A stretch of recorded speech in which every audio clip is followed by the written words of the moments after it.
ख्याल रखें। सारी रात सोया नहीं, यही कैलकुलेट करता रहा कि क्या है ये। मेरे कंप्यूटर ने तो फिक्र नहीं उठाई, इतनी लंबी फिक्र है। 10,44,000 10,44,82,603 रुपए 3 परिवारों में बांट दिए। वो परिवार है सेक्रेटरी का अपना और 2 परिवार हैं उनके वितरक। कहने की जरूरत नहीं है जहां। अब कुछ जहां पीछे अनूप कुमार जी मीडिया के सामने कह के गए थे कि मैंने तो 80 लाख जिसके ऊपर मैं अभी सारी डिटेल भी बताऊंगा कि इतना ब्याज करके 1.25 करोड़ रुपया अनूप के सिर खड़ा हो गया है बेचारा। हमने तो 1.25 करोड़ रुपया उसका स्टेटस नहीं देखा कभी। और जहां शरेआम बोल के गया, हम उसी की बात कर सकते हैं कि वह मुकरा है। बाकी जो मुकरे हैं वो हमारी नॉलेज में नहीं है। हम नहीं कह सकते कि उन्होंने लिया है या नहीं लिया है। वो स्वयं सिद्ध करेंगे कोर्ट में कि हमने लिया है या नहीं लिया। लेकिन हमारे कागज कह रहे हैं कि उन्होंने लिया है।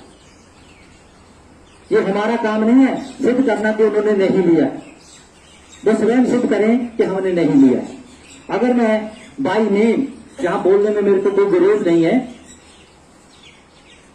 जो फिक्र हमारे हाथ लगी है वो श्री सुलभराज पाठक खाता नंबर 169 31/3/19 तक का मैं बैलेंस बोल रहा हूं।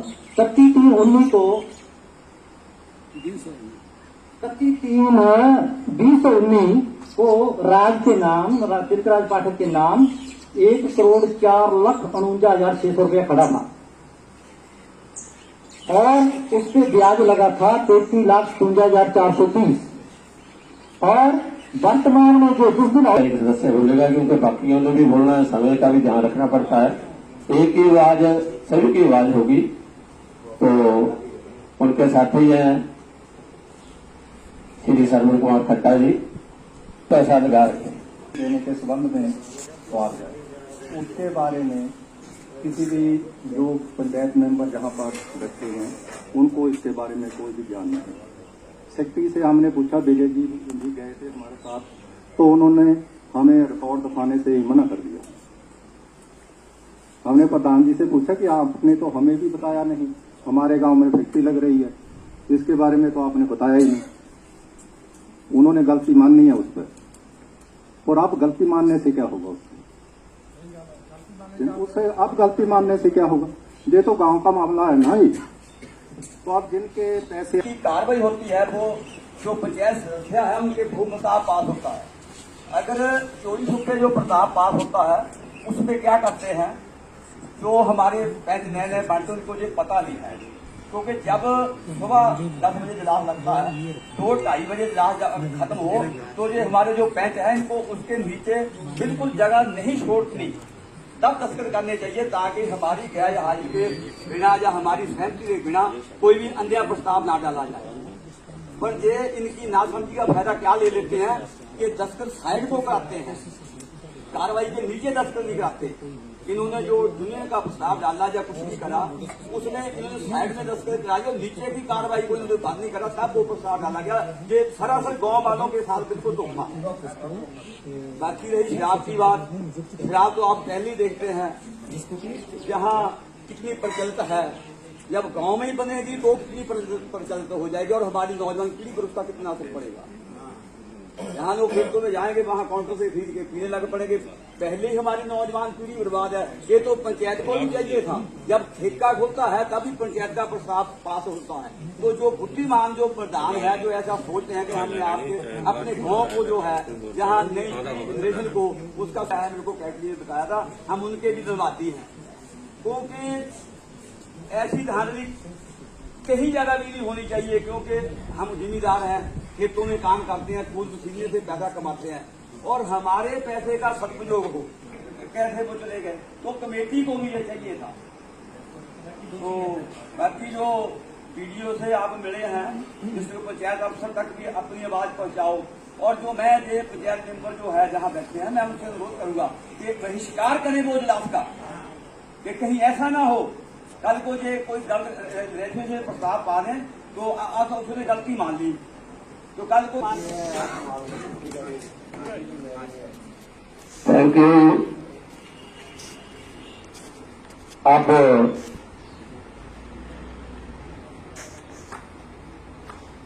आदरणीय सुनील पाठक जी इस संघर्ष समिति के प्रधान चुने गए हैं और मैंने आगे भी कहा है कि कार्य करने के लिए इन्हें यदि ट्रीट किया जाता है, लेकिन और भी कोई बाद में बात नहीं होनी चाहिए, और भी कोई अपनी स्वेच्छा से जहां आना चाहेगा उसमें आ सकता है।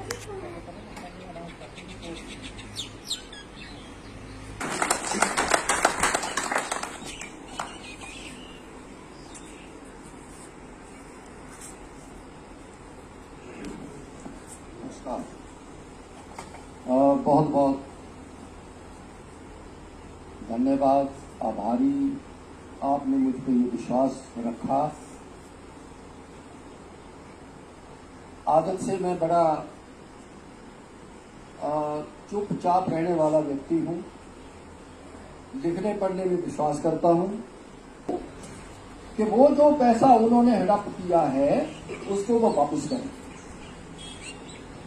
इसमें हमारी जो मुश्किल है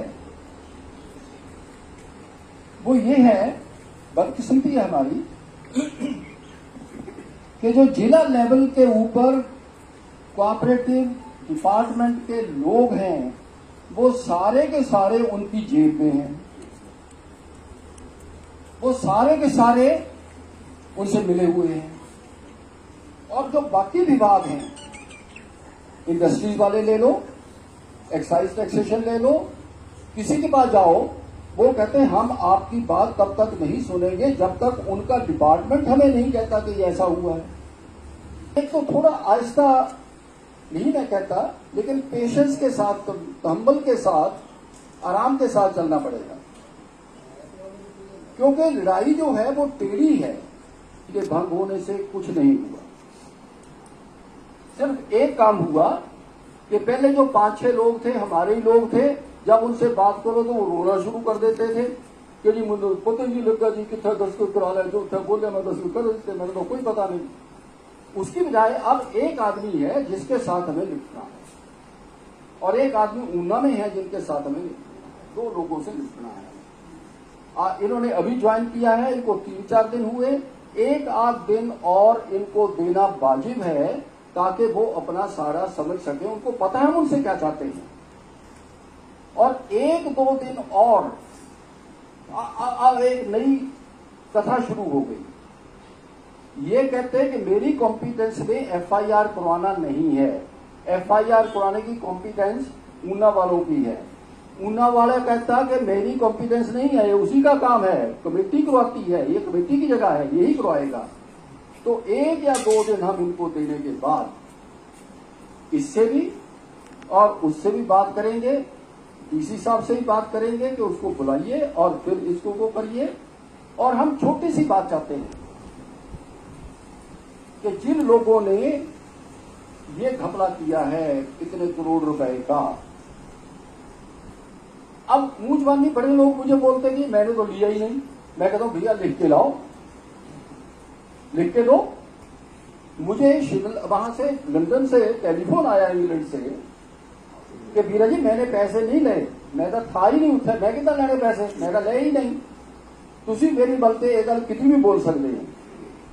जब के ऊपर निर्णय करवा के रहेंगे, एफआईआर लॉन्च करवाएंगे और ये प्रोसेस शुरू करवाएंगे कि जिन लोगों ने ये कर्जे लिए हैं, जो कमेटी के सदस्य हैं, जिन्होंने पुराने 10-10, 15-15 लाख रुपए से ज्यादा 10-10 साल लेके पैसे बैठे हुए हैं, और सभी की प्रॉपर्टीज की अटैचमेंट की प्रक्रिया शुरू हो। एक और बात जिसके लिए हम संघर्ष हमें करना पड़ेगा, डिपार्टमेंट अब रूल्स बहुत हैं।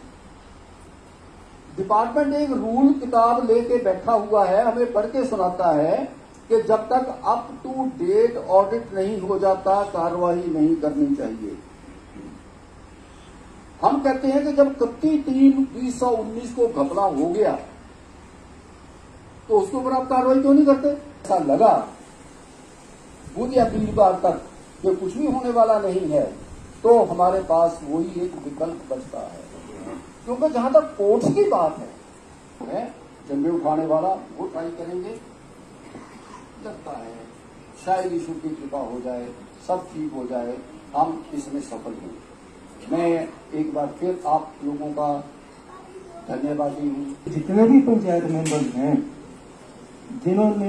जिनको इसके बारे में पता नहीं था, उनको अपना प्रोटेस्ट जो है इंडिपेंडेंट प्रोटेस्ट, एक प्रोटेस्ट तो इन्होंने विजय जी ने वीडियो के ऑफिस में दे दिया कि ये जो रेजोल्यूशन पास हो गया और इसका किसी को पता ही नहीं है, वो जितने लोग मिले सबने सिग्नेचर किए, लेकिन पंचायत के जो मेंबर्स इलेक्टेड मेंबर्स हैं उन्होंने कहाँ अपना प्रोटेस्ट किया। वो जाए ना, अपनी एक रेजोल्यूशन लिखें, अपने डिजिग्नेशन लिखें उसके नीचे और अपने साइन करें और वीडियो को जाकर मिलें।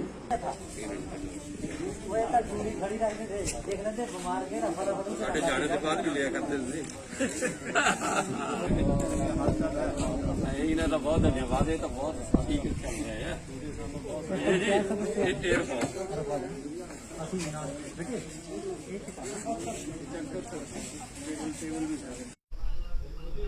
सर, आज आपको ईसपुर सोसाइटी के खाता धारकों ने अपना संघर्ष कमेटी का प्रधान चुना है, तो इस बारे में आप क्या कहना चाहते हैं कि आपकी क्या नई रणनीति रहेगी? ये एक बहुत बड़ी जिम्मेवारी दी है मुझे, क्योंकि आज के युग में काम करवाने कठिन हो गए हैं। हमारी रणनीति ये रहेगी कि हम बड़े दिनों से लगे हुए हैं, हमने हर कोना एडमिनिस्ट्रेशन का, पॉलिटिकल लोग, इनके ऑफिसर सभी से बात की है, सबको समझाया है। एक बार हम 2-3 दिनों में और इनके साथ बात करना चाहते हैं।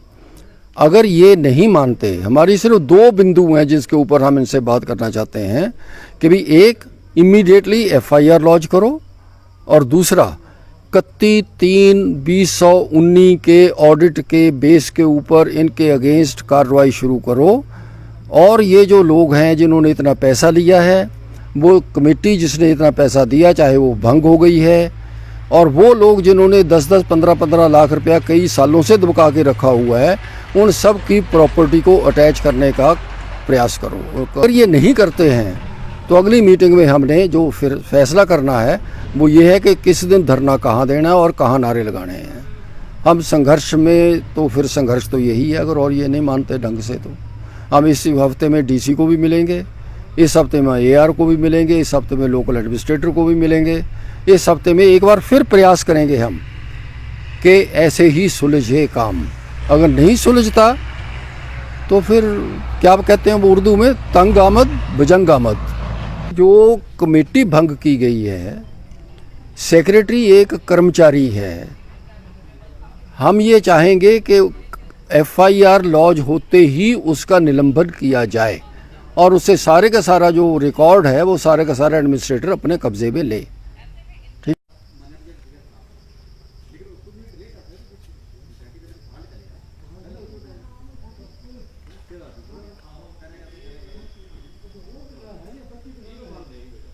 गांव ईसपुर में एक शराब फैक्ट्री लगने के लिए एक NOC दी गई है, आप उसके बारे में क्या कहेंगे? क्या आप वार्ड पंच हैं? मैं वार्ड मेंबर वार्ड नंबर 3 का सदस्य, और जो हमारे गांव में एक शराब की फैक्ट्री लग रही है, इसके बारे में प्रधान या सेक्रेटरी ने हमें इसके बारे में कोई भी पता नहीं है। इस बारे में जो रेजुलेशन 5/2/2020 को इन्होंने डाला था, वो था ट्रक यूनियन की उसके लिए, और उसके बाद इन्होंने पता नहीं उसके बीच में जगह छोड़ी होगी, जो कुछ भी होगा उसके बारे में कोई पता नहीं हमें। आपका क्या कहना है जी इस बारे में? मेरा भी यही कहना है कि हमें नहीं इसके बारे में, ना तो कोई गलबात हुई है प्रधान से, ना सेक्रेटरी से, इन्होंने कब दी है। तो आप कौन से वार्ड से मेंबर हैं? मैं वार्ड नंबर 1 से हूँ। तो आपके उस प्रस्ताव के ऊपर साइन तो हुए होंगे जी? साइन हुए होंगे, वो तो सिर्फ हमारे ट्रक यूनियन के लिए थी, जो NOC दी थी उसके बारे में था। हमें इन्हें संज्ञान में मामला 13 वार्ड पंचों के, इसके अलावा नहीं हमें था। लाल पंचायत मेंबर वार्ड नंबर 12 से। सर, ये जो NOC की बात है, इसके बारे में हमारा एक कॉरम लगा था 5/2/2020 को। तो तो उसके लिए हमें बताया गया था थोड़ा, उसके लिए इन्होंने बताया था कि हमने ये ट्रक यूनियन के लिए एक एनओसी जारी करनी है। तो ये जो शराब फैक्ट्री के लिए एनओसी जारी की, इसके बारे में मुझे कुछ मालूम नहीं है, कब इन्होंने दी है या कब नहीं दी है। प्रस्ताव के ऊपर आपके साइन भी हैं? हाँ सर, प्रस्ताव के ऊपर साइन हमारे करवा लेते हैं, कभी ऐसे करते हैं कि एंड में साइन करवा लेते हैं, थोड़ी जगह रख लेते हैं बीच में। कैसे किया इसके बारे में मुझे ज़्यादा नहीं। तो आपको शराब फैक्ट्री के एनओसी के बारे में कोई जानकारी नहीं सर, मेरे को शराब की एनओसी के बारे में कोई पता नहीं। हमारी वार्ड नंबर 11 से हूँ, मुझे इसके बारे में कुछ भी पता नहीं है कि शराब फैक्ट्री लग रही है कि नहीं लग रही है। आप इसके पक्ष में हैं? नहीं लगनी चाहिए। ਇਹ ਵੀ ਵਾਰਡ ਪੈਂਚ ਨੰਬਰ 4 ਸਾਨੂੰ ਜੀ ਇਸ ਫੈਕਟਰੀ ਦੇ ਬਾਰੇ ਚ ਕੋਈ ਪਤਾ ਨਹੀਂ। ਅਸੀਂ ਹੁਣ ਸੀ ਨਹੀਂ ਸਾਤੇ ਬਿਨਾ ਤੇ ਦਿੱਤੀ ਸਾਈਨ ਕਰਾਏ ਜੂਨੀਅਰ ਦੇ ਵਾਸਤੇ ਤੇ ਔਰ ਪ੍ਰਧਾਨ ਉਪ ਪ੍ਰਧਾਨ ਸੈਕਟਰੀ ਇਹ ਤਿੰਨੇ ਆਪਣੇ ਆਪ ਹੀ ਕਰਦੇ ਆ। ਸਾਨੂੰ ਅਸੀਂ ਇੰਨੇ ਪੜ੍ਹੇ ਲਿਖੇ ਹੈ ਨਹੀਂ। शराब फैक्ट्री लगने के लिए जो एनओसी पे साइन हुए हैं आप सभी सदस्यों के, क्या आप उसके पक्ष में हैं या नहीं है? हम इसके पक्ष में नहीं है। तो अब तो साइन हो चुके हैं, अब उसके बारे चलो में साइन हो, आगामी कार्रवाई होगी? नहीं, वो तो आगामी कार्रवाई होगी, उसको गलती से भी करा सकते, उन्होंने जगह रखी होती है बीच में। अच्छा जी। वो तो फिर भी निरस्त करने की उसको अब उसके लिए इकट्ठे हो रहे हैं आप, इसके बारे में बाकी कार्रवाई के लिए लिख रहे हैं आप? हाँ, लिख रहे हैं।